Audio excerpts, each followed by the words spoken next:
Is it sitting on? Eh? Hello, and welcome to a long overdue Dead Air Specialists. Is it? Yeah, Is because it late? it's very late. How late? Episode 17 come out Christmas Eve. No, so it's not that late. Episode at all. 16 come out the 23rd. Mainly because, So almost Christmas. a month.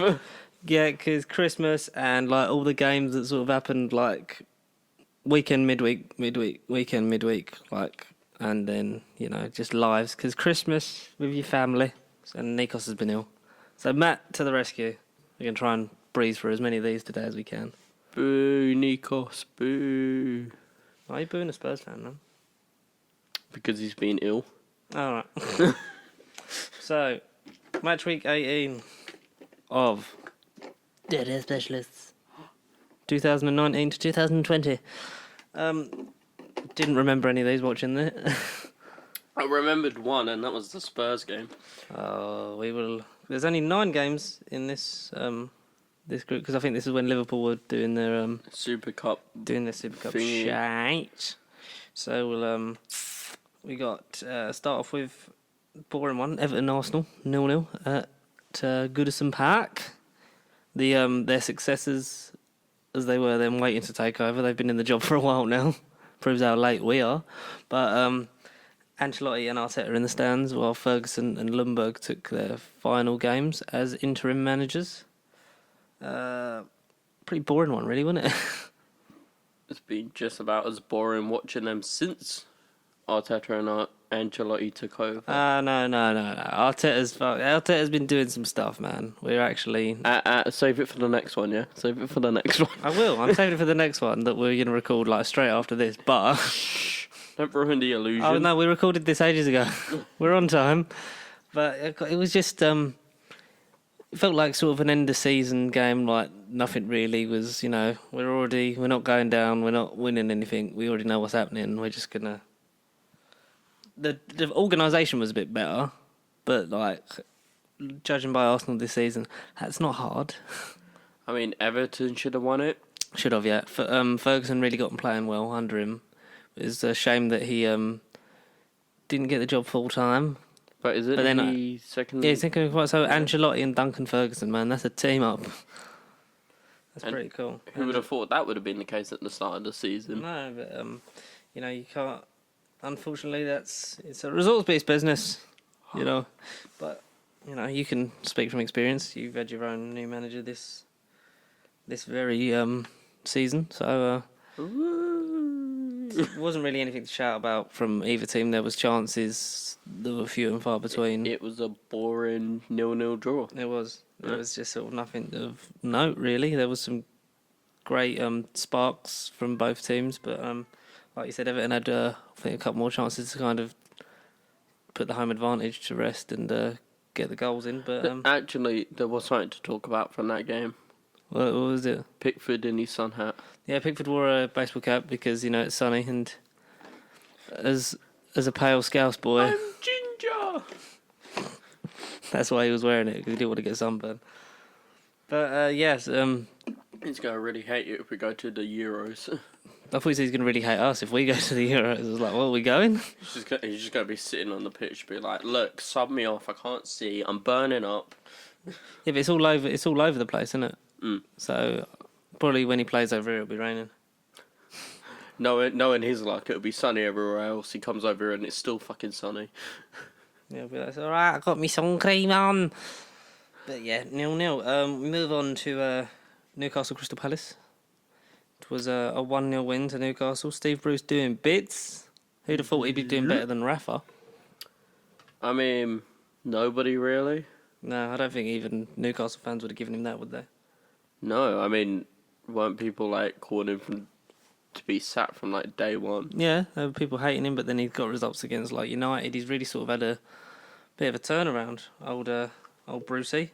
Clean sheet. Almiron's first goal for Newcastle, I think. I wouldn't know that stat off the top of my head. I think that's what they said in the clip. I don't remember. Yeah. We try and pay attention when we watch the highlights before we do this, but we did just watch a David Dobrik vlog. Do we? So, do we? Do we? Well, have you got a player of the week? Because I can only think of one person. Yes, I actually do. Oh, cool. Yeah. Because I sort of forget to do that, and then by the last game I'm like, shit, Actually, who's playing? I've got 2 people. Controversial. I just need to make the second sure the second one is right. Make sure the second one's real. But yeah, Almiron, the man who looks like they shaved the Grinch. He scored a well taken half volley. Palace are a team that's very up and down. They look like they could break into. They look like they could be breaking into the top 6 because they've got great players. They've been like, for some reason, Roy Hodgson's been able to get that team playing really well, and got some great players at his disposal. But he just hasn't sort of had a consistent run. He's either like gets like a good win against a good side, and then seems to sort of stumble the next week. Do you think that's not really anything to worry about for Palace, is it? Nah. I mean, it's Palace at the end of the day. Do you think Newcastle are staying up for definite? Yeah, I give it to them to stay up. Mm-hmm. They had been on a bit of a struggle at the beginning of the season, hadn't they? But I mean, I reckon they'll probably end 16th. Something like that. That's a prediction. But fantastic. Yeah, good goal from Almiron. And apart from that, nothing really to shout about. There was more to say in this game though. Aston Villa versus Southampton at Villa Park. Southampton come away with a 3-1 win away from home. Yep. Danny Ings, the goal scoring machine that he is. What do you make of him, Matt? I mean, go back to being shit. That's all I have really for input on that one. I mean, he is Excellent. He's been excellent. Yeah. It's been surprising that he's just found this goal scoring form. He looks like a man who probably thought his career was ending and is performing to probably try and stop that. Yeah. But then that's sort of the new lease of life you get from a new club, from obviously like sitting on the bench at Liverpool, never done him any favours. No. And now he's sort of come into his own in a Southampton side that's not really got any bad players. Like they've got a decent enough squad there, and he can sort of take them up a gear. Like we were saying before, like he'd suit a kind of Leicester style team. I think he could fit into one of those very easily. Great second goal, taking it on the turn just outside the 6-yard box. Apart from that, Villa didn't do that well. Good goal from Jack Grealish. I mean, that was the only good thing. I mean, they squandered chances as well. Yeah, you had like Al Ghazi and that sort of letting the ball run across too far, just sort of not really getting their shots away cleanly. It was a sham, to say the least, but Southampton fully deserving of that. Are you worried if you're a Villa fan? Are they in danger to go down, do you think? I'm trying to think. Where are they currently sitting? Have you got the table from like that week? Because I think you can stop. I think you can change it, can't you? You can change the week that you've got. I mean, you can probably pull it up. Yeah. They're hovering about. I think the relegation zone. Yeah, I don't think they're safe, but I mean, I hope they go down so we can buy Jack Grealish like we should have done last summer. Oh, there'll be plenty of clubs after him because he's been amazing this season. Great young leader, great captain. Fantastic player. But, we're spending all that money, you'd expect Villa to stay up. It's a bit sort of like, it's a strange one really, isn't it? I mean, you expect them to, but then you expect a lot of things from a lot of teams, and here we are. And disappointment is part of life, isn't it? Yep. Life comes at you fast, you just got to deal with it. Spoken like a true Spurs fan. So we'll get on to Norwich v Wolves. Ended 2-1 to Wolves at Carrow Road. Norwich they haven't really seemed to find their form from earlier this season, have they? No, Pookie stopped scoring as well, on the whole. No Pookie, no party. But, I mean, the only thing you can really say to that is credit to Wolves, because they have been, again, They've been great. They've got like we've said like every episode, like it's great team of players. Like, they've got quality throughout that side, and Nunes is just really sort of it's just getting them to play, and it's very sort of like Ranieri with Leicester. He's just getting like this team of players to play way above sort of what they should be expected to do. And it's always fun to go, Jimenez! Oh, Raul Jimenez with a great goal. I don't remember who scored the other one. I don't remember who scored, but it's always fun to scream Raul Jimenez's name. Oh yeah. Is that just your general rule for life? Yeah. It just is. Come at me. Tell me I'm wrong. Answer in the comments down below whether you scream out Raul Jimenez in all walks of life. Do you think Norwich seem to be slipping down further and further? But they're still above Aston Villa, who I checked, and they're in the bottom three. Is that presently or back then? Presently. Back now? I think back then they were probably about 2 above, but they're in the relegation zone now. Mm-hmm. Yes. So, we've got them Brighton against Sheffield United. Sheffield United coming away with a 1-0 away win. Lots of VAR in this for like offsides and fouls and handballs and stuff like that. The first goal ruled out through what was it? Was it a foul or something like that? Was either a foul, a handball, it might have been handball.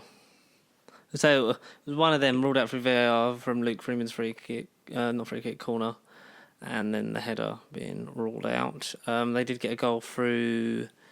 I don't remember what his name is, but it was McBurney.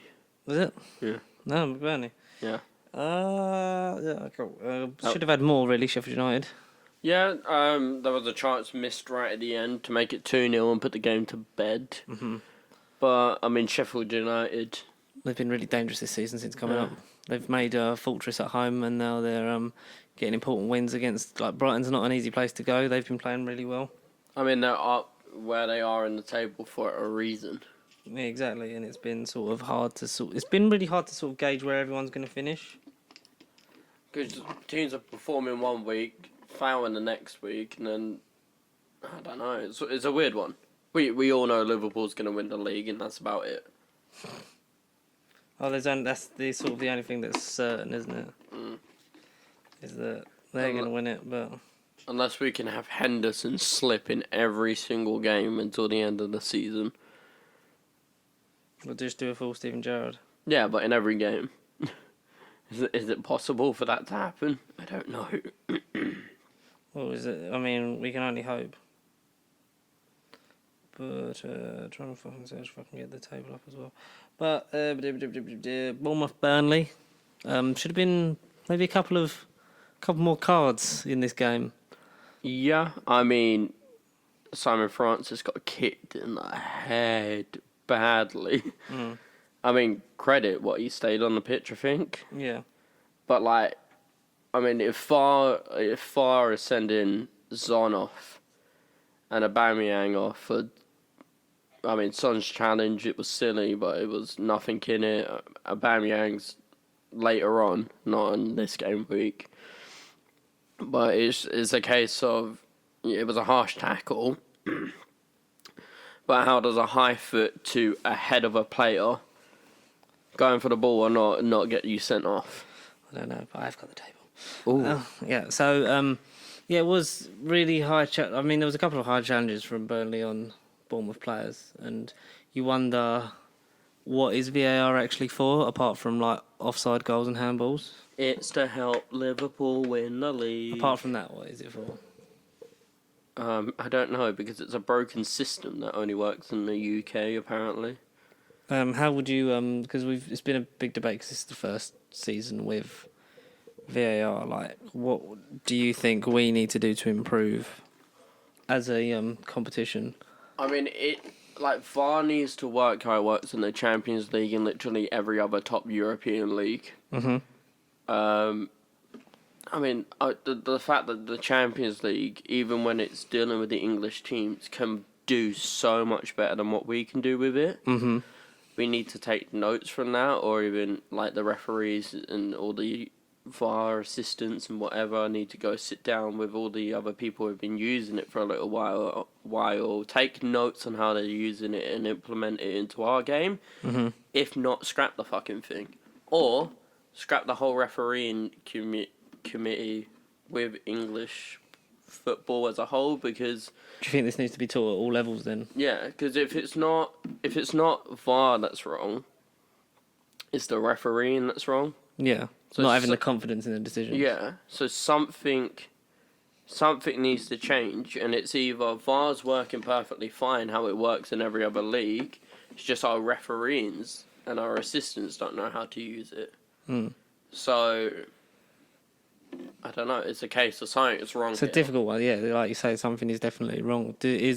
I know, like, you know, spoilers, this is like out of sync, so like where the fact that, you know, monitors are being advised to use now, as in like where we are in like real time, not in this episode, but like, do you think that that's gonna sort of make waves? Because they sort of keep sort of deflecting, like every time there's a thing with VAR, they sort of wait a bit too long. Do you reckon they should just have let VAR play out the way it was going to play out this season, and then review it at the end and make the necessary changes, like saying that you need to have like pitch side monitors that need to be used? It needs to be based off of your opinion. If like you're unsure, you go and have a look, and then you can sort of make the final call.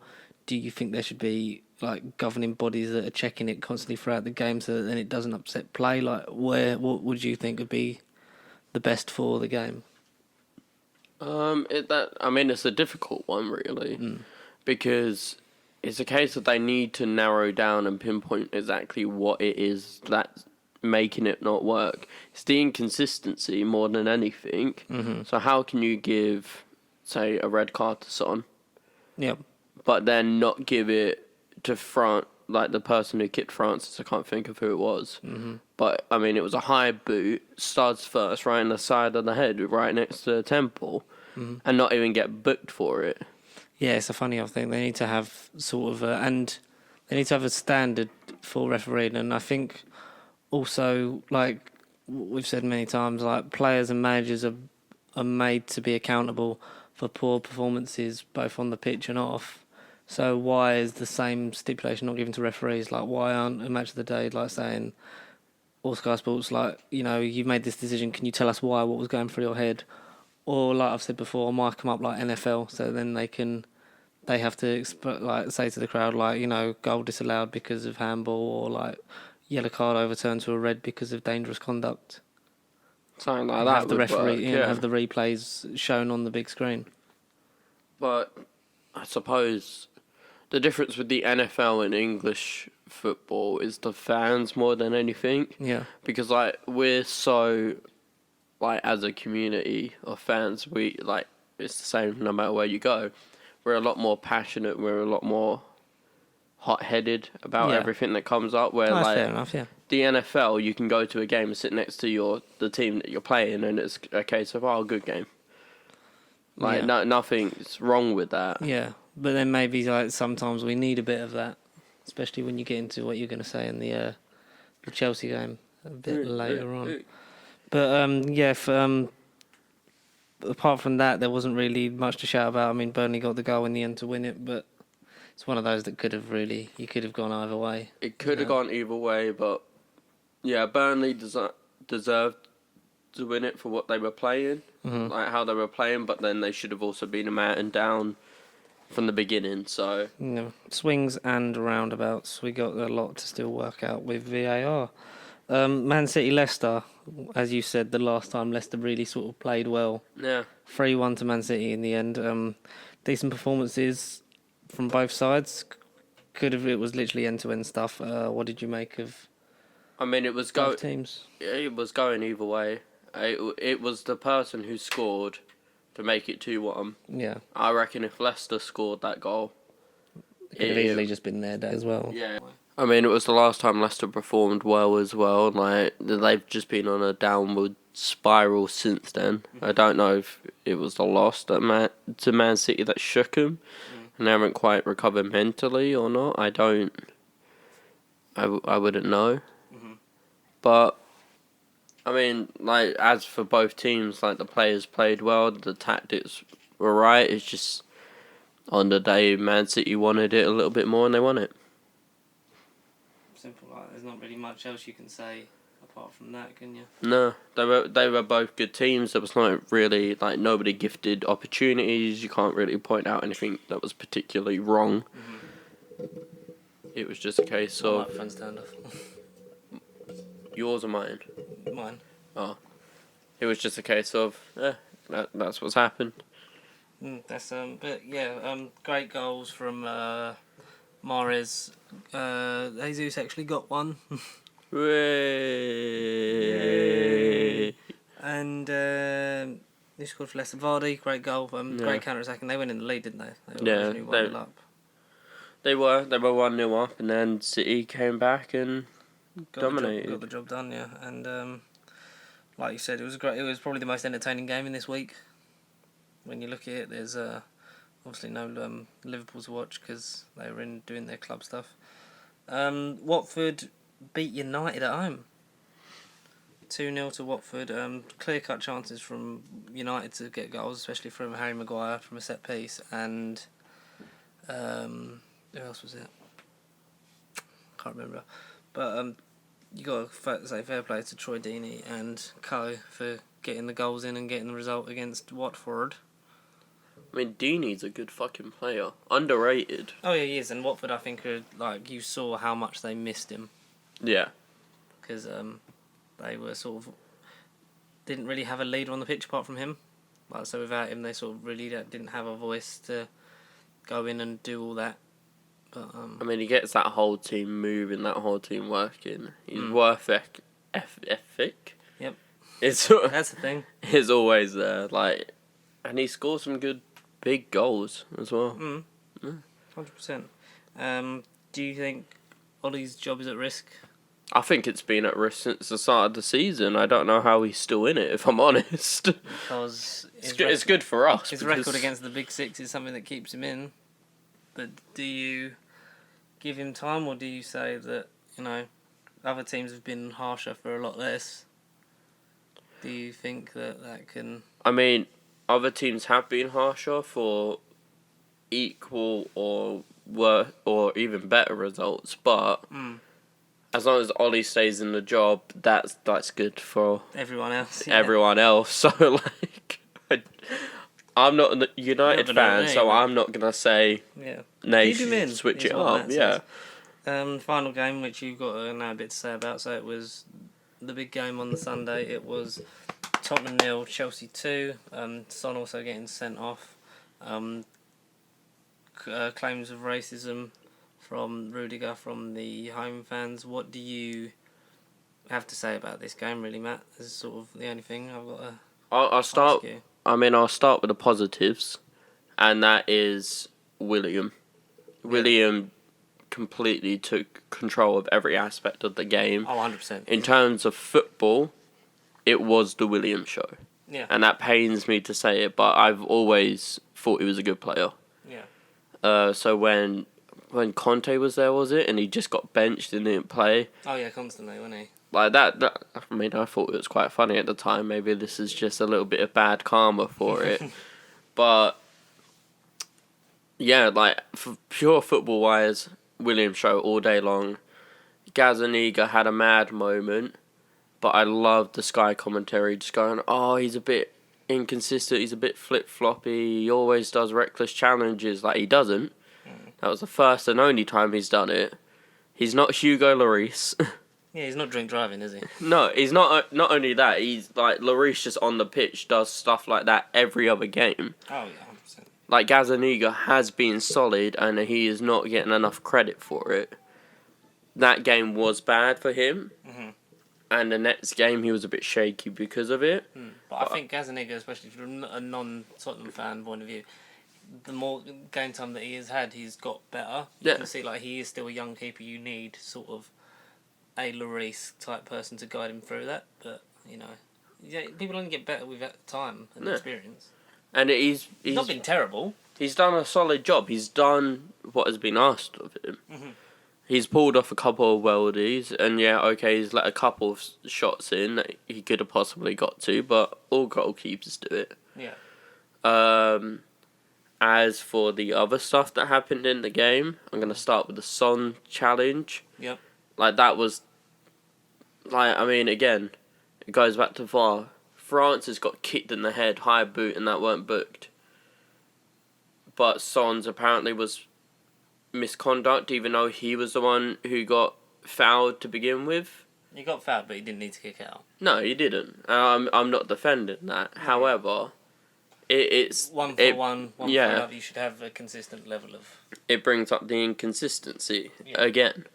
It was silly, but at the same time, looking at the other games, it's not a red. If you're going by the logic of someone can, yeah. Oh yeah, 100%. I mean, yeah, it was a bit of a mad moment, a bit of frustration. It was a London derby. Yeah. I mean, tempers always flare. What more can you really say on that? Yeah, exactly. Son, especially someone who gives his absolute heart for the team all the time. Even if he's not scoring, he will be running up and down, making challenges. Like, it is what he does. And it probably just got a little bit... Carried away, yeah. As for the Rudiger thing, he's a dirty, cheating, lying bastard. Because, like, the thing is, if it was this only time, sure, you can mistake it as he was mistaken, stuff like that. But, I mean, it's his third time of making alleged racist abuse claims that have stopped the game before when, funny enough, the team that he's playing for has been in the lead. It's always been that way. Okay.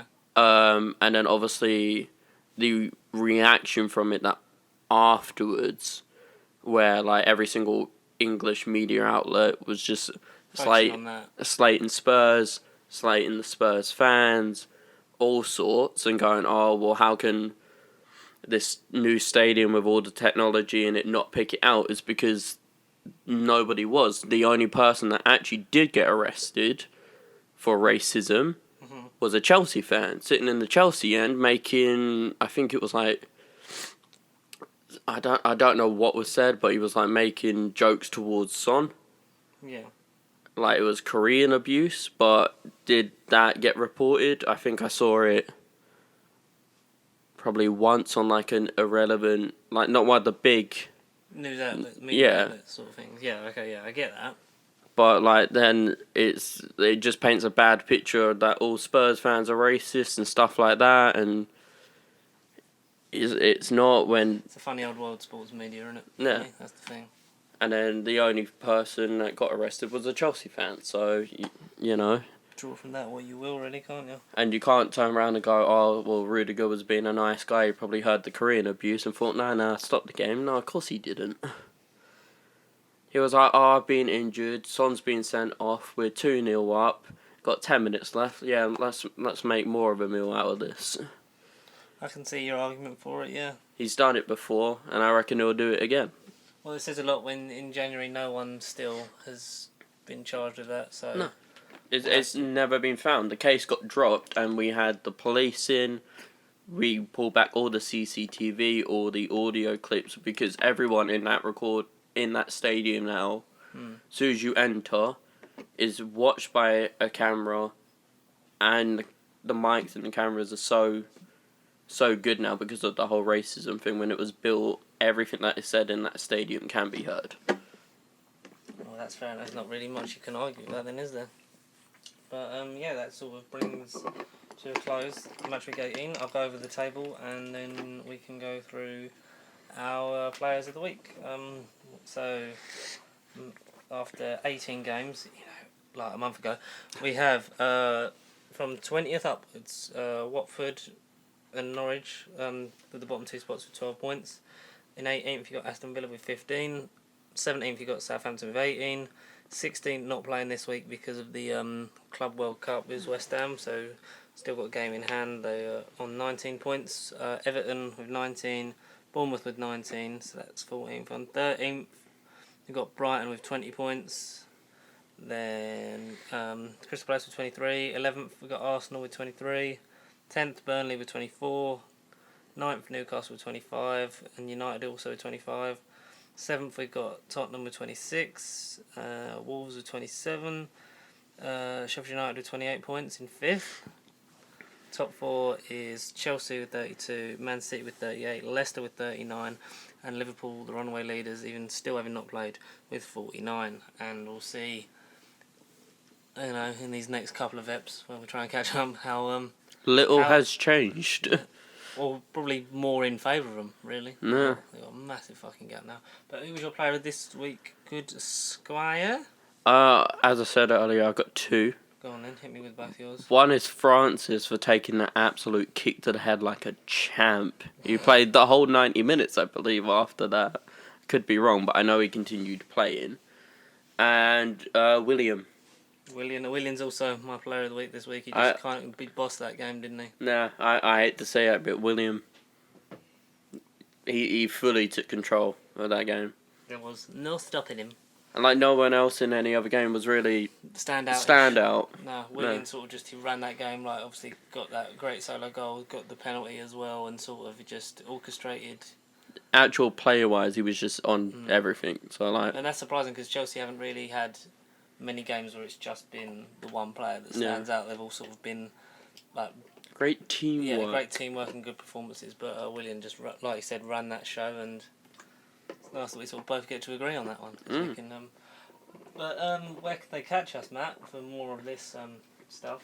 On all the socials by liking, subscribing, clicking that bell down below. Yep. And all that lovely good stuff. So at Pasty Sheep on any social media account, make sure you spread the word if you like this kind of crap, because we can make more. We're over 100 subscribers, and we want to hopefully get to 200 by our birthday. But fingers crossed. And obviously email us, tweet us, throw a brick through our window with what you want us to say. Please don't actually do that. Well, they don't know where you live, so it's fine. Oh yeah, throw a brick through George's window. Well, if they figure out where I live, that's where it's going to go. But you'll be fine. Yeah. Or will you? Tune in next week to find out. Tune in to the next episode that we definitely didn't record on the same day as this one. Bye. Bye.